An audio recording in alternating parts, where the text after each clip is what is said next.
నమస్తే, నా పేరు Shivaji. Welcome to our channel. So ఒకప్పుడు ఏదైనా ఒక రాజకీయ పార్టీ ఎన్నికల్లో పోటీ చేయడానికి ఏమి అర్హత చూసేదంటే మీ బ్యాంక్ అకౌంట్ ఎంత బ్యాలెన్స్ ఉంది, ఎంత ఖర్చు పెట్టగలుగుతావు, నీ వెనకాల ఎంతమంది ఫాలోవర్స్ ఉన్నారు, ఇది మాత్రమే చూసి టికెట్లు ఇచ్చేది. నీ కులం ఏంది, నీ మతం ఏంది, మీ వాళ్ళు ఎంతమంది ఉన్నారు, సో కుల సమీకరణాలు చూసుకొని మీకు టికెట్ ఇచ్చేసేది. కానీ ఇప్పుడు ఎలా తయారైందంటే మీకు సోషల్ మీడియాలో అకౌంట్ ఉందా లేదా, ఎంతమంది ఫాలోవర్స్ ఉన్నారు, మీకు రీల్స్ గురించి తెలుసా, రీల్స్ మీరు వేస్తే ఎంతమంది చూస్తా ఉన్నారు, సో దీన్ని కూడా ఒక పారామీటర్గా తీసుకునేటువంటి పరిస్థితి వచ్చింది.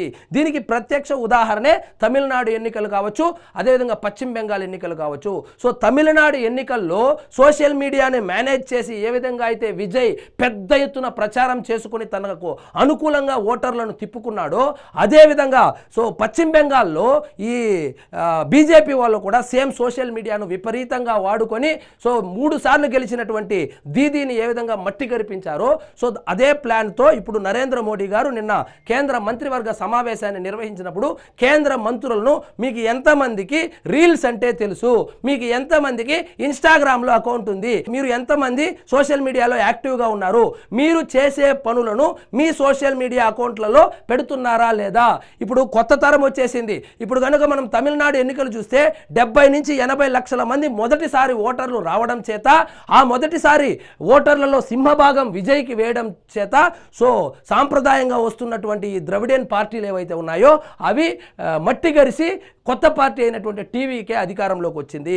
అదేవిధంగా పశ్చిమ బెంగాల్లో తీసుకుంటే కూడా యువత ఎవరైతే ఉన్నారో పెద్ద ఎత్తున బీజేపీకి బ్రహ్మరథం పట్టారు కాబట్టే బీజేపీ అంత అఖండ మెజారిటీతో గెలవగలిగింది. సో జెన్జీ కిడ్స్ ఎవరైతే ఉన్నారో, అంటే మొదటిసారి ఓటు వేయబోతున్నటువంటి పిల్లలు ఎవరైతే ఉన్నారో వాళ్ళను అట్రాక్ట్ చేసేదానికి మీరు ఎటువంటి విధానాలను అవలంబిస్తున్నారు.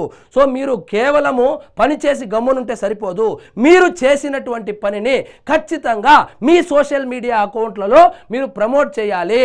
ఒకవేళ మీరు తీరు మార్చుకోకపోతే మిమ్మల్ని మార్చేయాల్సి వస్తుందని చెప్పి సాక్షాత్తు ప్రధానమంత్రి కేంద్ర మంత్రులకు వార్నింగ్ ఇవ్వడం జరిగింది.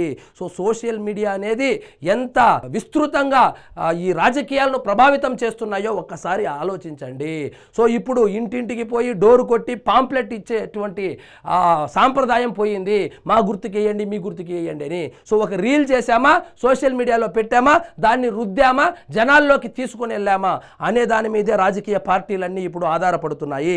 అందులో భాగంగానే ఇప్పుడు వయసు అయిపోయినటువంటి కొంతమంది రాజకీయ నాయకులు ఎవరైతే ఉన్నారో వాళ్ళు సోషల్ మీడియాలో పెద్దగా యాక్టివ్గా ఉండరు. అలాంటి వాళ్ళను ఉద్దేశించి నరేంద్ర మోడీ గారు కుండ బద్దలు కొట్టి చెప్పేశారు, మీరు సోషల్ మీడియాలో యాక్టివ్గా ఉండాల్సిందే, మీరు చేసే కార్యక్రమాలు సోషల్ మీడియాలో ప్రమోట్ చేయవలసిందే. అలాగా చేస్తే కానీ మనం జెన్జీ కిడ్స్ ఎవరైతే ఉన్నారో వాళ్ళను అట్రాక్ట్ చేయలేము. జెన్జీ కిడ్స్ మనకు వ్యతిరేకంగా ఉన్నారనేటువంటి దుష్ప్రచారం జరుగుతోంది. జెన్జీ కిడ్సే మనల్ని పశ్చిమ బెంగాల్లో గెలిపించారని చెప్పి ఆయన దగ్గర ఉన్నటువంటి రిపోర్ట్లతో సహా ఆ కేంద్ర మంత్రులు ఎవరైతే ఉన్నారో వాళ్ళతో ఆయన పంచుకోవడం జరిగింది. చూడండి, మీకు రీల్స్ తెలుసా, సగం మందికి తెలియదన్నారంట. రీల్సా సార్, ఆవో క్యాయా సాబ్ అంటూ ఉన్నారంట. సో రీల్స్ తెలుసా, సోషల్ మీడియాలో అకౌంట్ ఉందా అని చెప్పి నిన్న అడిగాడంట. సో ఇన్స్టాగ్రామ్లో ఎంతమంది ఉన్నారు, పార్టీ ప్రభుత్వ కార్యక్రమాలు ప్రచారం చేశారా, యువత ఎలా ఆలోచిస్తుందో తెలుసుకున్నారా.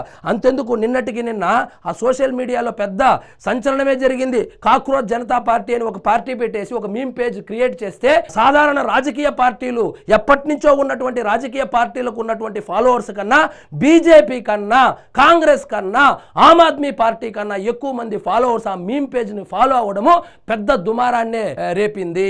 సో అందులో భాగంగానే సో జెన్జీ కిడ్స్ ఎవరైతే ఉన్నారో వాళ్ళను అట్రాక్ట్ చేయాలంటే, ఎందుకంటే వచ్చే ఎన్నికల్లో సో జెన్జీ కిడ్సే ఎక్కువ ప్రభావితం చూపించబోతున్నారు అనేటువంటి ఒక ఉద్దేశంతో ఇప్పటి నుంచే మీరు గ్రౌండ్ వర్క్ స్టార్ట్ చేయండి, సోషల్ మీడియాలో చాలా యాక్టివ్గా ఉండండి, మీరు చేసేటువంటి కార్యక్రమాలు కావచ్చు, ప్రభుత్వ విధానాలు కావచ్చు, దాన్ని చాలా అగ్రెసివ్గా జనాల్లోకి తీసుకుని వెళ్ళండి, జెన్జీ కిడ్స్ చేజారిపోకుండా చూసుకునేటువంటి బాధ్యత మీ మీద ఉందని చెప్పి ఆయన అయితే చెప్పడం జరిగింది. కొంతమందిని అయితే మీకు ఇన్స్టాగ్రామ్ అకౌంటే లేనప్పుడు క్రియేట్ చేసుకోండి, మీరు మారుతారా, నన్ను మిమ్మల్నే మార్చేయమంటారా అని చెప్పి వార్నింగ్ కూడా ఇచ్చినట్లు వార్తలు అయితే వస్తుంది. సో ఇప్పుడు ఇంతకు ముందు డబ్బులు ఇస్తే పని అయిపోయేది, ఓటుకి 2000 3000 రూపాయలు ఇచ్చి ఓట్లు వేసుకుంటే గెలిచిపోయే వాళ్ళు. అదేవిధంగా నా కులం ఇది, నాకు ఇన్ని ఓట్లు ఉన్నాయి, ఇంతమంది నా వెనక వస్తారు, ఇంతమంది మా కులపు పోలు నాకు ఓట్లు వేస్తారు, నా బ్యాంక్ బ్యాలెన్స్ ఇంత ఉంది, సో నాకు టికెట్ ఇస్తే నేను గెలుస్తానని చెప్పేవాళ్ళు ఇప్పుడు పరిస్థితులు మారిపోయింది. నా ఇన్స్టాగ్రామ్లో నాకు ఇంతమంది ఫాలోవర్లు ఉన్నారు, నా ట్విట్టర్లో నాకు ఇంతమంది ఫాలోవర్స్ ఉన్నారు, నా యూట్యూబ్లో నాకు ఇంతమంది ఫాలోవర్స్ ఉన్నారు, నేను ఒక వీడియో పెడితే ఇంత వ్యూవర్షిప్ వస్తుంది అని చెబితే కానీ పార్టీలు ముందుకు వచ్చి టికెట్లు ఇచ్చేటువంటి పరిస్థితి అయితే కనపడడం లేదు. సో సోషల్ మీడియా అనేది ఇప్పుడు రాజకీయ పార్టీలకు ఒక ప్రాణవాయువులాగా తయారైపోయింది. సో ఆల్రెడీ టీవీ చూసేవాళ్ళు కనుమరుగైపోయారు. గంట సేపు నువ్వు న్యూస్ వేస్తే ఎవడు చూస్తాడు? ప్రతి ఒక్కడికి ఇప్పుడు ఏ విషయాన్నన్నా 59 సెకండ్లలో చెప్తున్నావా లేదా? 59 సెకండ్ల కన్నా ఎక్కువగా వీడియో చూసే ఓపిక వీడియో చేసినోడికి కూడా ఉండడం లేదు. కాబట్టి ప్రతి ఒక్క రాజకీయ నాయకుడు ఖచ్చితంగా సోషల్ మీడియాలో అకౌంట్లు అయితే తెరుచుకోవాలి. మీరు చేస్తున్నటువంటి పనులు, అదేవిధంగా పార్టీకి సంబంధించినటువంటి కార్యక్రమాలను ఖచ్చితంగా మీరు సోషల్ మీడియాలో వైరల్ చేయాలని చెప్పి ఆయన హితవు పలికారు. సో ఇదండి ఈరోజు మన టాపిక్. మీకు ఈ వీడియో నచ్చినట్లయితే లైక్ చేయండి, షేర్ చేయండి, ఛానల్ మాత్రం సబ్స్క్రైబ్ చేసుకోవడం మర్చిపోవద్దు.